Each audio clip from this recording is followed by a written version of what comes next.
Bonjour, dans cette vidéo, nous allons vous présenter Gstock, notre application de gestion de stock. Vous y trouverez un ensemble de menus présentés à gauche. Donc, on a le tableau de bord, l'approvisionnement, la vente, le suivi du stock, le rapport, la zone pour suivre et connecter les caissières, le suivi financier, l'investissement et la budgétisation. On dit que la partie investissement et budgétisation, ce sont des modules supplémentaires qui ont été ajoutés, qui n'ont pas grand-chose à voir avec l'application de façon globale, mais elles peuvent être utiles pour les personnes qui veulent suivre leur investissement et suivre aussi leur budget personnel. D'accord? Si on revient au niveau de notre application, on peut voir que on a un ensemble de menus juste en haut. D'abord, le menu fichier qui vous permet de pouvoir gérer le profil de votre entreprise. Le profil de votre entreprise est donc votre logo, la signature, le nom de l'entreprise, le type d'entreprise. À ce niveau, nous avons deux catégories d'entreprises. L'entreprise qui fait de l'approvisionnement et qui, à partir de l'approvisionnement en matière première, crée le produit fini et effectue la vente. Et il y a des entreprises qui récupèrent les produits finis, mettent les marges et il faut effectuer la vente. On peut prendre par exemple pour le type d'entreprise, approvisionnement, production et vente, c'est un peu comme les boulangeries qui achètent de la farine, du sucre, etc., pour produire du pain, et c'est le pain qui est le produit fini qu'ils mettent en vente. Et pour la partie approvisionnement et vente, ce sont des personnes ou des commerçants qui achètent des produits finis, à savoir les bacs, qui prennent la boisson, ou bien les entreprises de vente de pain. Voilà, ils achètent le pain qui est le produit fini, mettent les marges et effectuent les ventes. Je pense que la plupart des entreprises vont se retrouver dans cette partie-là. Ensuite, là, vous allez mettre vos informations, siège social, rue, contact, email, et puis tout ce qui peut être utile. Juste en bas, donc, vous avez la partie référence automatique des articles que vous pouvez cocher. La référence automatique des articles, c'est pour que à chaque ajout d'article, automatiquement, une référence soit créée. Cette référence, elle est structurée de la façon suivante. On a un préfixe. Donc, le préfixe, c'est vous qui définissez le préfixage. Donc, ici, moi, j'ai mis BDL pour dire que toutes les références vont commencer par BDL. Et puis, le nombre de chiffres, c'est 5.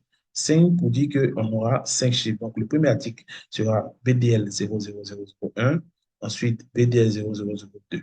Lorsque vous cochez cette option, à chaque fois que vous allez vouloir ajouter un nouvel article, automatiquement, cette référence va apparaître. Et quand c'est bon, vous pouvez valider. Ensuite, nous avons la partie exporter les données, importer les données.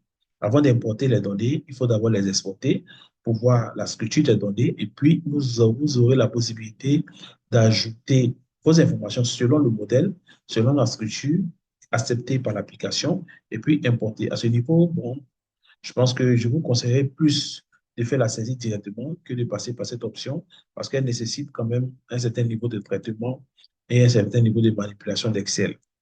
Ensuite, nous avons la partie configuration qui va vous permettre de pouvoir configurer les différentes catégories d'articles. Donc, qui va vous permettre de pouvoir configurer les différentes catégories d'articles.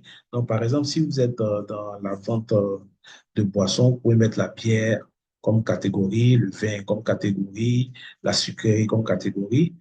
Voilà, ce sont les différentes catégories des articles que vous allez vendre. Vous pouvez donc modifier une catégorie ou même la supprimer. Ensuite, donc là, vous avez vos clients. Cette zone vous permet de pouvoir lister tous vos clients. Vous avez aussi la possibilité de lister tous vos fournisseurs, de lister ceux qui vont utiliser l'application avec vous pour effectuer la vente. On en a de trois types. Les caissières, les administrateurs et autres. L'administrateur, il a accès à l'ensemble de la plateforme. La caissière, elle a accès uniquement à la partie caisse. On va voir, en tout cas, on va voir dans la suite. Ensuite, vous avez la possibilité maintenant de lister vos articles. Ici, vous allez lister vos articles. Vous allez retrouver ici toutes les catégories que vous avez euh, enregistrées précédemment. Ces mêmes catégories, vous pouvez toujours les ajouter à ce niveau-là. Ici, vous ajoutez toujours de nouvelles catégories. Vous vous rappelez de la partie référence. Donc, la référence, elle est créée, BDL 0035, pour dire on est au niveau du 35e article. Le 312, c'est un numéro aléatoire pour s'assurer que vraiment tout est, la référence sera vraiment unique. Ensuite. Et autre chose, c'est qu'on a permis de pouvoir modifier cette référence, de sorte à ce que si vous-même, vous avez des codes d'articles, vous pouvez les renseigner ici. Dans ce cas, ce n'est pas la peine de cocher référence automatique dans la partie profil de l'entreprise. Ici, vous allez renseigner le libellé de l'article, le prix de l'article, le taux TVA s'il y a un taux appliqué. Sinon, vous mettez 0, ce qui va vous permettre d'avoir le prix de vente global, une observation et puis un stock d'alerte. Le stock d'alerte, c'est le stock, c'est le niveau, la quantité minimale dans votre entrepôt d'un article donné pour lequel il faut générer une alerte. Et juste ici, vous avez la possibilité de sélectionner la photo de l'article. Déjà, de façon standard, une photo est sélectionnée pour vous. Et en bas, il y a un code barre qui est généré de façon automatique. Bon, dans cette application, les codes barres ne sont pas vraiment gérés. Certes, ils sont générés de façon automatique, mais pour l'instant, ils ne sont pas gérés réellement dans l'application. Donc là, si je clique ici pour essayer de modifier un article, vous allez voir, donc là, on a le prix hors taxe, taux de TVA. Si j'essaie de modifier pour mettre 18%, le prix change pour devenir 11 800. Le stock alerte ici, je l'ai mis à 1. Au niveau de la liste des articles à vendre, on a la possibilité de visualiser un certain nombre de statistiques. Voilà, un certain nombre de statistiques sur les ventes et les achats. De même, on a notre TCD qui nous permet de visualiser les informations de vente des articles. On a aussi la possibilité de générer des références automatiques pour les produits. Ça, il faut dire qu'on n'en a plus vraiment besoin parce que c'était juste au début. Avant, on n'avait pas mis la colonne référence. Maintenant qu'on a mis la colonne référence, ce n'est plus vraiment utile. Et s'il y a des produits qui n'ont pas de photos, vous pouvez ajouter à ces produits-là la photo standard. Puis bon, là, c'est pour juste imprimer les différents articles. Alors ensuite, nous avons le calcul des bénéfices. Donc, cette partie va vous permettre de pouvoir calculer vos bénéfices. Là, on va essayer de choisir la période de janvier pour voir un peu tous les bénéfices qui ont été générés. Alors, le bénéfice, il faut dire, c'est, on prend, si vous avez acheté 100 articles, que vous avez en vendu 20, on va calculer les 20, le prix de vente. Donc, les 20 articles multipliés par le prix de vente moins les 20 articles multipliés par le prix d'achat, ce qui va nous donner le bénéfice. Donc, le bénéfice est calculé uniquement que sur la vente, les produits vendus. Alors, donc là, on va revenir au niveau du tableau de bord. Donc, au niveau du tableau de bord, on a donc ici un certain nombre d'indicateurs clés. La synthèse se fait sur l'année directement. Donc, ici, on a donc sélectionné la période de janvier à décembre 2024.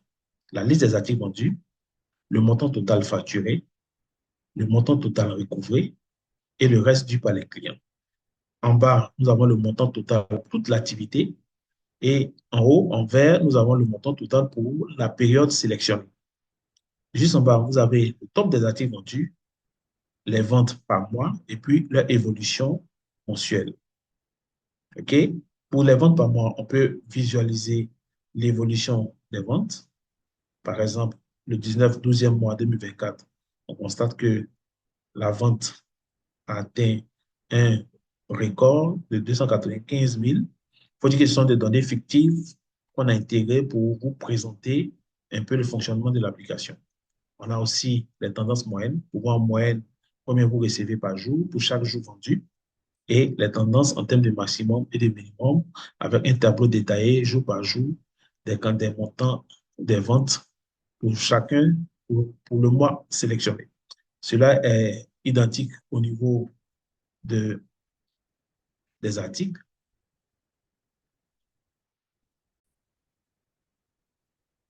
On est de même au niveau des articles. On peut voir pour chaque article les mois où on a vendu le plus. Voilà, avec les quantités en graphique courbe. Et enfin, pour le graphique d'évolution mensuelle des paiements, on peut voir la moyenne mensuelle. On s'en donne ici aussi pour chaque mois les quantités vendues, les quantités facturées, les quantités recouvrées, les montants plutôt, avec l'évolution par jour des ventes, pour voir les jours où il y a eu le plus de ventes. Donc, le 6 a été le jour où il y a eu le plus de ventes ensuite toute l'année. OK? Alors, si on revient juste en bas, on pourra visualiser,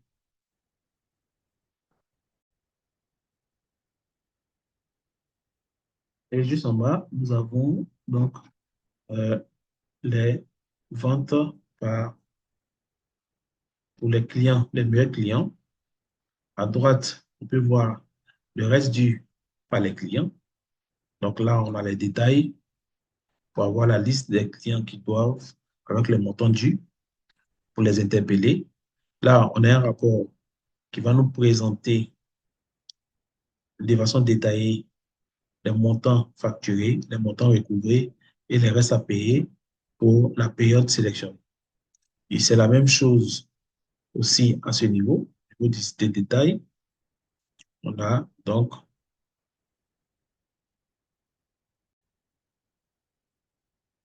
la même chose ici. On a par mois les montants facturés avec un mini graphique d'évolution et puis le détail des ventes par titre. Tous ces éléments peuvent être exportés, soit en PDF, en Excel, en Word, en HTML et même par email. Voilà. Donc, je pense que c'est bon. La partie approvisionnement. Cette partie vous permet de pouvoir renseigner les achats des articles, de vos articles. Donc, par exemple, ici, on peut choisir un article donné et puis mettre la quantité achetée. C'est la même chose pour les ventes. Au niveau des ventes, on a donc, tac, on va choisir le client, le vendeur, sélectionner le client qui vient de faire l'achat, le choix de l'article et on va effectuer les quantités ajoutées pour pouvoir visualiser les ventes. Ce qui va déboucher effectivement sur un suivi des stocks pour voir quelles sont les quantités disponibles, quelles sont les quantités en stock, entrées, sorties, ainsi de suite, et on aura des alertes en fonction. Le rapport, c'est un rapport qui nous donne pour chaque mois et pour chaque année les montants des ventes. Là, une fois que si vous voulez connecter une caissière, c'est le moment de sélectionner la caissière, de mettre son mot de passe et puis d'accéder à la zone de caisse. OK, tac, tac, après je vais voir ça. Le suivi financier. Alors, une fois que vous avez bouclé l'activité de vente pour la journée, vous pouvez soit déposer de l'argent en caisse, soit de retirer de l'argent en caisse. De la même manière, vous pouvez récupérer de l'argent en caisse pour le déposer en banque ou retirer de l'argent en banque pour effectuer des opérations. Donc ça, c'est vraiment pour pouvoir faire le suivi des financiers de tout ce que vous allez faire en caisse et en banque concernant votre activité de vente.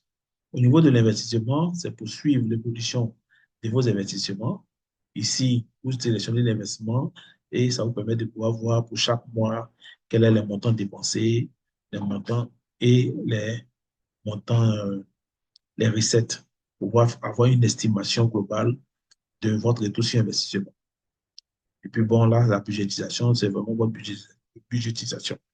Alors, donc, si on revient au niveau de la vente, par exemple, on va essayer d'ajouter une vente. On choisit un client. S'il n'y a pas de client, vous pouvez mettre les trois points, les différents points qui sont là. On peut faire aussi office de client. Et puis, vous sélectionnez votre article. Donc, on peut vendre comme ça une dizaine d'articles. Tac, ajouter. Ensuite, je prends un autre article. Deux, ajouter. Cet article a déjà été ajouté dans la liste. Donc, je vais choisir un autre article, mais je modifie juste la quantité. Et j'ajoute, ainsi de suite. Ça me donne le montant global à payer, 124 000. J'ai la possibilité de faire un rabais ou une remise ou une réduction tout simplement. Et je vais mettre ici le montant de la réduction qui est de 4 000. Puis, je vais mettre le montant payé par le client. Alors, et valider ou visualiser le reçu. Donc, voici comment le reçu se présente. Comment le reçu, la facture se présente avec la signature du responsable du centre. Voilà. On peut toujours supprimer une vente et puis imprimer une facture. Alors, voici présenté de façon globale votre application de gestion de stock. Elle est disponible pour la licence à seulement 50 000. Vous aurez le lien d'acquisition en description. Lorsque vous allez cliquer sur le lien et effectuer le paiement, vous allez accéder au téléchargement. Donc là, je vous présente rapidement.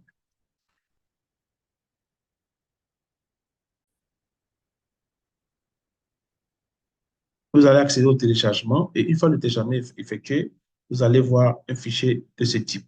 Il vous suffit de faire juste un clic droit sur le fichier et de décompresser. Donc, extraire tout.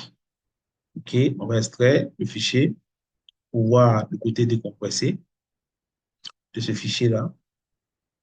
Après avoir cliqué sur le lien en description, vous allez accéder à un lien pour télécharger le fichier. Le fichier, il est compressé. Donc, une fois que vous l'avez téléchargé, vous devez le décompresser.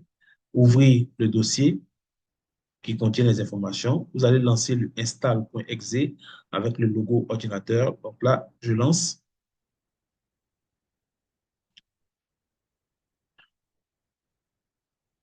Je vais fermer ça.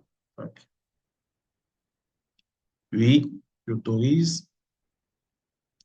Une fenêtre va apparaître pour me demander si je souhaite faire une installation. Donc là, je vais choisir installation rapide.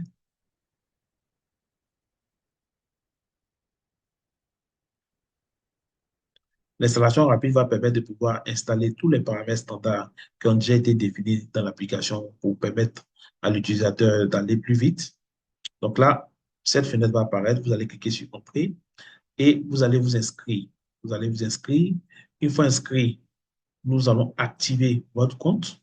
Donc, pour s'inscrire, c'est tout simple. Vous allez mettre votre nom, prénom, votre email, votre contact, le pays, le nom d'utilisateur. Vous allez vous-même choisir votre nom utilisateur, votre mot de passe et le confirmer, puis enregistrer. Une fois cela est fait, vous allez pouvoir automatiquement vous connecter avec votre compte sur votre application et vous allez pouvoir nous interpeller.